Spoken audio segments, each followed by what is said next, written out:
And that's the end of the first half. As the teams head to the locker room, the Spartans lead the Bulldogs by a score. You guys stink. Geez, Coach, we're only down a couple of points. No, I mean you guys really smell. You need to hit the showers. And here, I got every one of you new bars of soap from the Sterling Soap Company. Each bar is artisan crafted using natural ingredients and essential oils. They also have shave soaps, colognes, beard balm, and a whole lot more. Now get in there. But Coach, we have another half to play. I don't care. I can't stand to be around you. A few minutes later. All right, bring it in tight. You guys are still playing terrible, but you're smelling great out there. Now listen, you're going to need to stock up for the rest of the season. We got a lot of tough games left. So go to sterlingsoap.com after the game. That's STIRLING soap.com. You got that? Yes, Coach. Great. Sterlingsoap.com on 3. 1, 2, 3. Sterlingsoap.com. This podcast is part of the Sports History Network, your headquarters for the yesteryear of your favorite sport. You can learn more at sportshistorynetwork.com. Hello, sports fans, and welcome to another edition of Yesterday's Sports on the Sports History Network. Today we'll have our final edition on the Pro Football Hall of Fame, Part 3. Continue my discussion with Dave DiPaolo. Yeah, it's influencing it. Yep. Since it's Super Bowl week, before we end, Mark, I want to talk about my Super Bowl jacket that I put on. Oh yeah, and you're familiar with the patches. That's right. And I even got the games the Cowboys lost. Yeah. I didn't exclude those. So what do we got here? We got, I think, 12 in this one here. Yeah. That's 5. This is Super Bowl 6. 6. Yeah, is it 5? It's either 5 or 6. I don't know. 5 or 6. This is 6. This is actually one of my favorites. Right. There's Super Bowl 10. Yeah, it's another one of my favorites. And there's Super Bowl 13. That's a famous one. That's right. You know, that was the still regarded as one of the greatest Super Bowls ever played. How many Hall of Famers were in that Super Bowl? I forgot, but a lot. Over 20. Over 20. If you include over 20, right? If you include coaches and GMs and all that, probably at least 20 players, and then on top of that, you have coaches and GMs and and these were the real patches. These weren't the knockoff patches. They talked about the glue and all this other stuff. And there's one more, Mark. I don't think I ever showed you this pin. This is a leather coat. I don't wear this all that much, but I have some Super Bowl pins on it. Uh-huh. You know, and one of them here. Let me just find it. One of them is this. This is one of my favorite pins right here. It's this. This was in the Super Bowl 30 when the Cowboys played in Arizona. That's right. Against the Steelers, Super Bowl 30. And you could see I don't know if you could see it, but there's like some cactus there, and there's like a stagecoach. Yeah, I see it. It's got the Super Bowl logo, and that was a pin for the press. That was given out as a press pin, and I picked that up from a guy who was out of Dallas. He was a great guy. I used to see at one of these shows. I think his name was Rich Haskins or Rick Haskins. I got to look him up, but he had that pin, and it was kind of rare to find it. I picked that up. Yeah. I think when I was down for the Super Bowl, when the Packers played the Steelers, I went down to Dallas for that pin, and actually I do have a pin from that game. That's that pin right there. Oh yeah. That was that Super Bowl, Packers against the Steelers down in Texas. Yep. That's where I got that stagecoach pin though, and that was given to all the media personnel that year. But they're kind of something a little different. Right. What's on the back of the jacket and the sleeve? The back of the jacket is just the star. Yeah. And then this was a Carl Banks. Carl Banks had these. He had his own line of jackets. And some of the other pins I put on the front, they were just different Super Bowls. You could see the helmets. Right. They were the 5 that the Cowboy played in. Yeah. This is, I think, This one here is a Cowboys. There's a Hall of Fame pin right here on there. Yeah. And there's mostly Super Bowl pins. But, yeah, then on the sleeve, it says it's got Carl Banks. It's got his thing there. And then on the other sleeve, I think it says Cowboys on the sleeve, runs down the sleeve. Yeah. I had a different jacket, and I forgot where I picked it up at the time. I left it in my car when we had the ice cream shop. Right. Sure enough, I come out that night, windows broken, jacket's gone. Oh my so goodness. I looked for another one, and I ended up getting this one here. So I've had it a long, long time now. I don't really wear it all that much, but right. maybe I'll wear it out. Yeah, wear it out this weekend. Yeah. But What is what it is. What about the jacket you're wearing? I'm sorry, Mark. What was it? The jacket that you're wearing, does that have anything on the back or the sleeve? The jacket that I'm wearing actually has Cowboys on the back. I don't know if you can see the lettering. Oh, yeah, I see. Can you see that at all? Yep, I see it. Yeah, it's got Cowboys, and this is a nice jacket. I've got two of these. I got another one. Instead of the star, it's got the helmet on it, and that has the other 4 Super Bowl patches on the other. No, but this one's a little older, and I got some small pins on there on the star. And I stick them. People go, oh, you're ruining it. What are you doing sewing those pins? Listen, who cares? Yeah. It's funny. A buddy of mine was watching Joe Montana. They interviewed him the other day, and they asked Montana about his jerseys. Right. And he goes, I was never much on collectibles. He said, I got my jerseys hanging around at the house somewhere. He goes, they're in a box. Yeah. So, you know what I mean? It's just, he doesn't care about it really. I mean, right. I bet you those are worth thousands of dollars each. They got to be. Probably. Those Joe Montana jerseys. Especially if several thousands of dollars each. Especially if he signs them. Yeah, I mean, but he's got them at the house. Yeah, they're not even framed; they're hanging up in his house. He doesn't even. He said they're in a box. He said. Yeah. Well, there's a good. So you mentioned the jacket there. There was another great player, Carl Banks. Right. Yes. Well, what are you going to do? Yeah. You can't. They can't all get in. There's only 8 guys. No. There's 8 guys that can get. That's what people don't understand. There's a limit. That's right. Not everybody's going to get in, and you got to get over it. You got to get over it. Yeah. And they did it on purpose with 8 to limit it. Right. So, it is what it is, but doesn't mean you weren't a great player, No. Just because you're not in the Hall of Fame doesn't mean you weren't a great player. And like you said, peers, exactly. Your peers, that's the biggest compliment. More than getting a Hall of Fame bus. When your peers say that you belong in the Hall of Fame, that's what really That's counts. correct. Yep. Now you're talking, Mark. Now you're talking. Now you're talking, buddy. So, but they ruined that regarding the Pro Bowl. Oh. They ruined that by what we talked about. But we'll see what happens tonight. It'll be interesting tonight. I think it'll be interesting. I'm curious to see who's going to get in. Yeah, I'm pulling for L.C. Greenwood, even though he's a Steeler. Yeah. On another note, I watched a film the other day about the coldest game ever played, which was it was that Bengal game, Yeah, the Chargers. Claim it was Bengals. 51 below zero. The Bengals with the against the Bengals and Chargers. Yes. Chargers. And I watched that game, and I watched Kenny Anderson talk about it. He's in the film talking about the game. Yeah. And he I looked him up. I mean, he's on the list for tonight. Yeah. Kenny Anderson. Yeah. I don't know if he'll get in, but, Well, it's easy he had a very...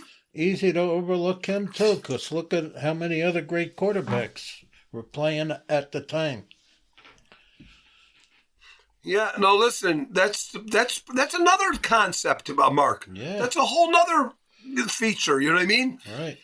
A whole nother thing to consider. you know. But he really, he had a very good game, that game. They showed Dan Fouts throwing the ball. The wind was so brutal, the ball would just die. Yeah. I've never seen, I never really looked at film from that. I never saw anything like it. Kenny Anderson said, first play of the game, I threw not a screen, but they called like a flat pass to Pete Johnson. Remember Pete Johnson? Yeah, big guy. The big running back? Yeah. Yes. He said, simple pass. He goes, the ball went 10 yards, not even, and it fell to the ground. Wow. Like somebody shot it out of the air. It looked like that somebody was shooting at the ball. Yeah. It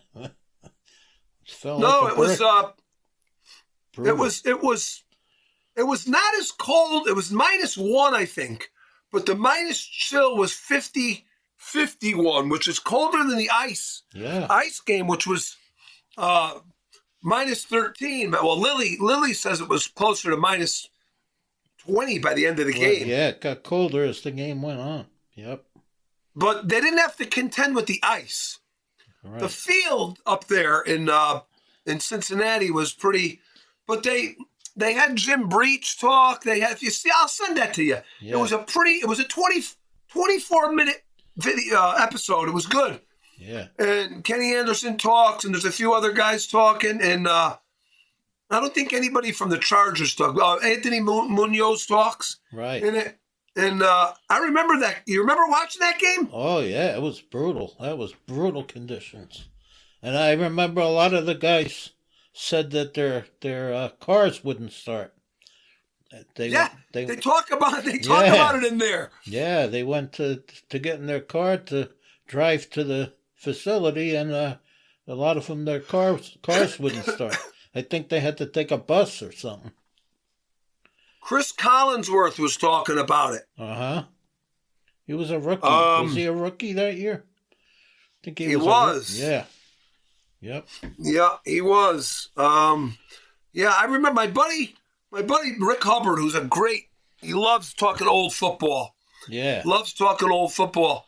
He was working at a little gas station that's no longer here, but it was over by my house. Right. And I walked over there earlier that morning, and I said to him, geez, I said, Hub, what are you going to, he said, I got a little TV here. He brought it into work. Yeah. And when I went over there a little later on, he had the Bengal game on. Yeah. And it was cold here too. Oh, I remember that, but yeah, I'll never forget that, Yep. I'll never forget that. And now they're talking, I don't know if you heard this, Mark. They're talking about playing all these playoff games and stuff, having them always inside now. No, I can't. I don't know if it's going to happen, but there's actual talk about it. Ah, terrible. I was disappointed it's probably longer ago than I think now. They had the Super Bowl at Giant Stadium, and it was cold. It was cold all week long. There was snow. Yes. And then the day of the game, it was like 50 degrees. I was disappointed. Yes. Yeah. Yeah, no, listen, yes, they had it there, yeah. Yeah. Yeah. But it's a different world, Mark, today. They talk about all this stuff, and I don't know. After a while, I talked to a guy yesterday. I went down to the station for something, and he said, a lot of my friends that we watch football together, a lot of them don't watch anymore, he said to me. Yeah. Well, yep. Believe it or not, Dave, I think it's been about at least 5 years now since I've even watched the Super Bowl. I don't even watch Well, I can believe it. Listen, yeah. I mean, I'll watch it. I'll always probably watch it, but we don't watch the halftime or anything at my house. I shut that off. And we put on football tapes. Yeah. I just queue up a bunch of stuff from YouTube. I queue it up. I have it all ready to go. And we watch stuff like that at halftime. I'm not watching this garbage. When we watched the Super Bowls in the 1970s, they brought out a marching band at halftime. Nobody cared about the halftime. Nobody cared about what was the best commercial. You cared about the game, and that was it. It was about the game. It's the reversal. Yeah. It's the reversal at this point, Mark. That's right. There's more people who don't watch all year. And that's why they have all these halftime and stuff like that. That's right. The day I after. think Michael Jackson was the first big one, Mark. I think. What's that? What year? I think year? Michael. The Cowboys and the Bills, first game. Okay. In Super Bowl XXVII. Wow, that's going back a ways. Yep. Yep. That's when it became a big show. Yeah, the day after the Super Bowl, Monday morning, nobody was talking about, did you see the halftime show or did you watch that commercial? You were talking about the game. You were talking about the game, and that was it. It was about the game. Now, it's not about the game anymore. It's about everything else. It's the commercials I don't watch either. No. You know, a lot of people are like, oh, leave the commercials. There's nothing even, you're going to see those commercials anyway. This is just the kickoff for them. Like if it's a successful commercial, you'll see it down the road. I don't need to see it. I don't need to sit around and watch commercials for the Super Bowl. No. And now all these... Some of them are long. The commercials are longer for the Super Bowl. They're strung together, and the breaks for the commercials are longer than a regular season game. Yeah. Now the pill pushers have taken over the commercials. I don't know about the Super Bowl, but when me and my wife try to watch them, every commercial is pill put. Take a pill for this, take a pill for that. And the needle, take a shot, take another vaccine. Yeah, no, it's brutal, Mark. It's a different world. It's a kind of a disappointment compared to what it was when we were growing up. But my buddies come over. It's just a day to get together, and we do the fantasy football. And so this is the last time we'll get together until September. Yeah, Well, as long as you enjoy it. If you can get some enjoyment out of it, then that's good. Yeah. I think that's it, Mark. I think we covered it pretty quick, too. Wow, we covered everything. Everything, yeah. We did good. Well, I saw one of our, listen, it just popped up last night. I don't know if you've seen it yet. It was one of the first, it might have been the first podcast I ever came on because I was in my living room. Oh, yeah. And I only did one or two from my living room. Right. And I was on a tear about Chuck Howley. I mean, I was actually livid about it. Yeah. And I'm going on about it. And because the video was from the camera that was in my computer, which wasn't a very good camera. Right. So the words don't sync up. Yeah. with what we're saying. And I'm going on about, and he picked it up, and you're saying you're trying to get a word in edgewise, and you're saying that he tripped over his own feet. And I watched it last night. I was laughing. I said, boy, I was on a tear that day. This was before he got into that's right. To the Hall of Fame. Uh-huh. This is a disgrace that this guy's not in. And sometimes you pull up YouTube, and all of a sudden you see the shorts, and you see a picture of you or me or both of us. Right. Yeah. And you go, what the hell is this? Like, you know what I mean? Yeah, Arnie puts them on there. Arnie, he's got to have somebody doing the editing, Mark. Don't you think, though? He can't be doing it all, can he? I think he does.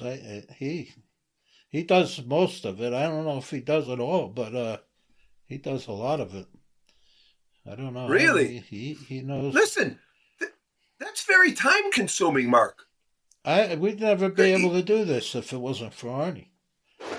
No, he's got a full-time job. I mean, I've talked to him about it. Yeah. Yes, he does. Yeah.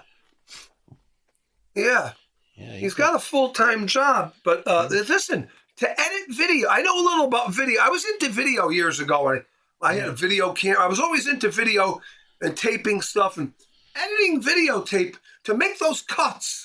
He makes those shorts about you and me talking to make all those cuts and everything. That's a lot of work. Oh, yeah. I wouldn't want to do it. You know what I mean? And that's just one video. Yeah. He's got all these I see other guys.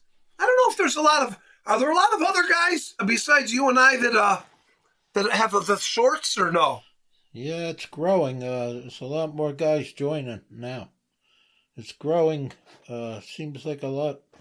Every year there's more guys doing it, so that's good. It's a lot of guys. Yeah, I wonder if I got to try it one day when we get on.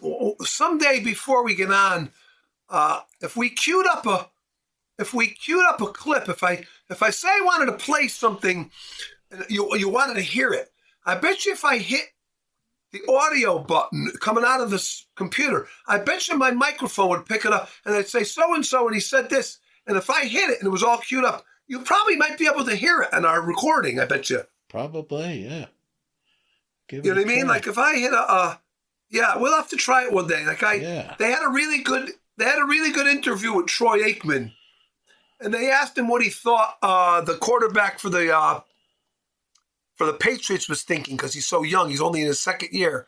And Aikman said, I was in my fourth year when I got in. And, he started going on about how it's very important to have coaches around you that, in other words, if the organization if they don't have their shit together, basically, a guy's career could go right down the tubes. Oh, yeah. They could say, and not necessarily be a bust. They could say, well, he never reached his potential. He said, you can ask Michael Irvin, you can ask Emmitt Smith, and I'm telling you myself, none of us, the three of us, would not be in the Hall of Fame if not for Norv Turner, he said. Right, yeah. We wouldn't be there. Yeah, that was the guy. He was the one that got him on track. Yep, that's right. And that was interesting. And I'm like, some of the stuff he comes out with, they're only 30 seconds or whatever, but I bet you if you had it all queued up and ready to go and you just, boom, like you went to the tab and just hit on, here's what he said, and you clicked on it, it would come out because it's coming out of the speaker and it's, it's going into the camera and we're not talking, so you'd be able to hear it, I think. Yeah, I'll have to give it a try. Yeah, that's not a big thing.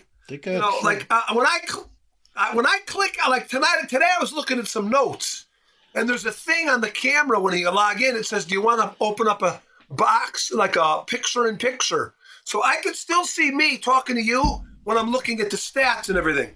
Right. It's a little box that opens up on the screen. Like right now I'm on the YouTube, but I could see you and I could see me in this little square box over here. Oh, they even got... Even though... Yeah, they got something on here. I don't know how you do it, where it is. They got something on here where you could hit an applause button. Yeah. Like if you, I've heard that. Yeah, like if you said something that I really liked, I could hit an applause button. But I don't know how. Listen, I've heard that and things, but yeah. No, that was a nice feature because I was clicking on some other links. Like I looked up Jason Witten's stats as we were talking, right. And I hit it like right now. I'm on it right now, and I went to the small box, but I could still see you and I could still see me. So it's not like you're blind and just talking blind. You know what I mean? Right. Yeah. That's a nice feature to have. Yeah, there's some good features, but half of them I don't even know how to use. So. Well, listen. Next time we come on, before we come on, I'll queue up a couple of audio things, and I'll see if we can hear them. Yeah, that's all. Sounds good. You know, we got to do one on Kenny Norton. The fights with Norton and Ali. We'll do it next week. If you want to do Thursday at 1:00 again to keep it simple, just let me know. Yeah. Okay. You know? Yeah. And then, like, if you want to listen, that guy I told you about was very, very interesting. There's a guy that got into the Hall of Fame, Mark. I looked him up. Yeah. Bud, I can't think of his last name. I got everything written down. And this guy's a talker, Mark. This guy's interesting. He single-handedly got this guy into the Professional Baseball Hall of Fame. The guy's in there now. Wow. And this guy went to bat for him. Yeah. And he'd be glad. I got his number and everything. All I'd have to do is call him. We'd have to set up a date, see when it's good, and then I could let you know. We could do that anytime. Yeah. But he'd be an interesting guy to have on because baseball's his big sport, but he talks about football and stuff. But he got this guy put in the guy changed his name to Bud because he was black, and he didn't want to give himself away as a black player. Right. And supposedly played on 62 teams, Mark. Holy mackerel. It's a very interesting story, and it's odd that I run into this guy at a all-town gas station. They make good. I go there when I'm at work. They have nice soup. Yeah. And this guy's sitting next to me, and he starts talking about. I forgot what he even brought up. I think he was talking about something bizarre. I think he talked about my hand. Did you ever play sport? You got big hands. Yeah. And I'm thinking to myself, what? But then he started talking about. And he was a Jewish guy. He was like a Jewish and German mix. Right. And he said, I listen to sports. And he started talking about the fan. That's what really kicked it off. He used to listen to WFAN. Right. And then I told him, he claims he kind of remembered me being on with Summers. Oh, yeah. So, and then he said he knew Summers because he got talking to this thing that he did about getting this guy into the Hall of Fame. And he said the guy that brought it to Summers' attention was a guy that worked before Summers left. This kid was working for him. And then when Summers left, this kid took over the show. Yeah. He was a younger black kid. I can't think of his name. Yeah. But that's the guy. That was the link between this guy and Summers, that kid. Oh, wow. Interesting. So it proved to be a very, very interesting conversation, to say the least. Yeah, we got to get him on. Well, we're retired yeah, now, so we got time. Well, listen, I can listen.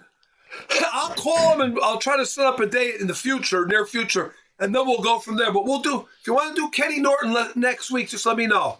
Yeah, that sounds good. Yep. I gotta go. Yeah, I gotta go buy some. I gotta go out now. I got a bunch. We're retired, but there's still a lot of stuff to do, Mark. Oh, man. Sometimes I wonder, how did I ever have time to go to work? I got so much stuff to do. Exactly. Like I got to go get some heating oil, and right. I got to go to the bank. I got to go get the money. I got to go get the heating oil. I got to go over and get some couple of supplements I want to get from Zoom. All kinds of shit to do. Yeah. And the only thing bad about retirement, the only one thing I could say that I don't like about retirement, I can no longer use the excuse of saying, "Oh, well, I don't have time to do that." Things that you really don't want to do, and you always have that excuse. Well, I don't know. One of them is getting together with this guy. He's a really nice guy and everything. He had a big hand in putting on this thing for me at the end there, but he always wants to get together. And now he goes, "You got plenty of time. No more." There it was, Mark. Yeah. There it was. Yeah, no more excuses, he said. Yep, that's what happens. Okay. Yeah. We'll see what happens. But yeah, let me know, Mark. That's all. Yep. Okay. All right. You take care. Listen, have a good weekend. God bless you. You too. God bless. It was good coming on. I had a good time. Yep. I'll talk to you soon. All right, Mark. Take care now. You too. Bye. Thank you. That will conclude part 3 of our discussion on the Pro Football Hall of Fame. Hope that you enjoyed it. Thank you, and God bless. This podcast is part of the Sports History Network, your headquarters for the yesteryear of your favorite sport. You can learn more at sportshistorynetwork.com. Hey there, sports history fan. This is Arnie Chapman, a.k.a. the Football History Dude, and I hope that you enjoyed this recent episode presented by the Sports History Network and were able to learn some good old-fashioned sports history knowledge nuggets. I started the Sports History Network back in 2020 with the mission to help podcasters find a community of like-minded sports history nerds, as well as helping aspiring podcasters to start their own shows. We have a little bit over 30 shows on the network right now covering all sorts of sports history, but as far as I'm concerned, we're just at the toothpick in the ocean moment, that can't even figure it out because there's so much more coming. We wanted to create the ultimate headquarters for sports yesteryear, starting with Podcast Network and our website, but we're going to continue to move into other mediums as well. And here's the cool part. because we want you to be part of our team. So if you're interested in starting your own podcast, or maybe being a guest on one of our shows, or who knows, maybe even writing an article for us over on the website. Seriously, all you gotta do is reach out to us on the contact page over at sportshistorynetwork.com. You can be as technologically savvy as a Neanderthal tapping on a stone trying to figure out this whole hieroglyphics thing back in the day. Again, it doesn't matter, because even if you don't understand the whole podcast space, we have a production team that can pretty much help you out with doing everything. All you gotta do, head over to sportshistorynetwork.com, head to the contact page, fill it out. That message goes right to me, and I'll reach out to you as soon as I can. But for now, dude, I'm through if you're through.